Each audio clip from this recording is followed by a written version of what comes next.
Beloved friends, in moments when the world feels heavy and broken, do you ever wonder what difference your faith really makes? Today we celebrate the fifth Sunday in Ordinary Time, Year A. The Word of God addresses a quiet but powerful temptation, that of feeling like giving up on our faith in a world torn apart by different ideologies and values. In my ministry as a priest, I have encountered many Christian friends and colleagues who wonder whether their faith truly matters in our current fractured and wounded world.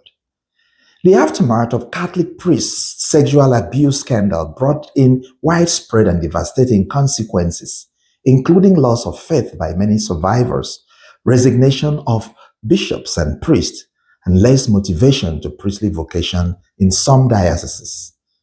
But today, in the gospel reading, Jesus speaks words of encouragement in the face of all these with a startling affirmation: "You are the light of the world." If you observe carefully, this declaration follows immediately after the Beatitudes, which describe lives marked not by strength, but by broken experiences, poverty of spirit, mourning, meekness, persecution, and peacemaking. In the first reading from the prophet Isaiah, chapter 58, the prophet exposes a religious life that remains turned inward. Fasting, as you know, was a significant part of Jewish ritual that intensified during and after the exile.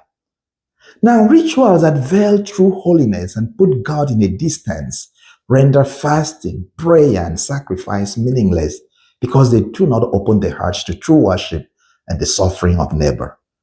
Remember, God is not controlled by rituals and devotions. Instead, ritual and devotions must make room for God's light to shine.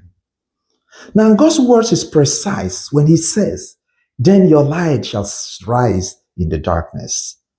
The light to which the prophet refers to emerges where self-preoccupation ends and compassion begins. In the second reading today from first letter of St. Paul to the Corinthians, chapter 2, St. Paul reinforces this paradox. He approaches the Corinthian without rhetorical brilliance or philosophical authority. He comes in weakness and fear. Paul understands that when the gospel is stripped of the cross and its human context, it becomes a mere ideology.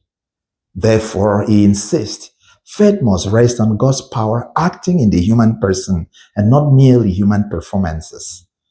Here, St. John Paul II offers a crucial theological lens in his teaching that Christianity is not first an ethical system, but an encounter with a person who is Jesus Christ.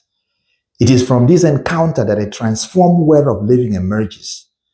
Now, to be clear here, this transformed life is not about moral superiority, but a life reshaped by grace.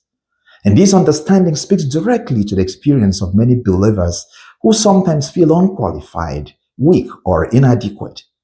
Let's get this right. Jesus does not say, "Try to be light." Instead, he says, "You are the light." Friends, make no mistakes. Light is not achieved, it is received. And when we live in communion with Christ, our ordinary actions, listening, forgiving, serving, become luminous. In biblical terms, light does not come from self-assertion, but from surrender to God. Therefore, a disciple's light shines not because he is impressive, but because he belongs to Christ. Again, Pope John Paul II was great in reminding the church that the greatest threat to faith is not persecution, but mediocrity, a faith that no longer expects God to act. Now, when a doctor prescribes medicine or a meteorologist forecasts weather, does God still act? Yes, God continues to act even when human beings use science, medicine, and artificial intelligence to understand and influence the world. A common distinction made here is that science and AI explain the how, that is the mechanism, while God provides the why, that is the meaning and purpose of life.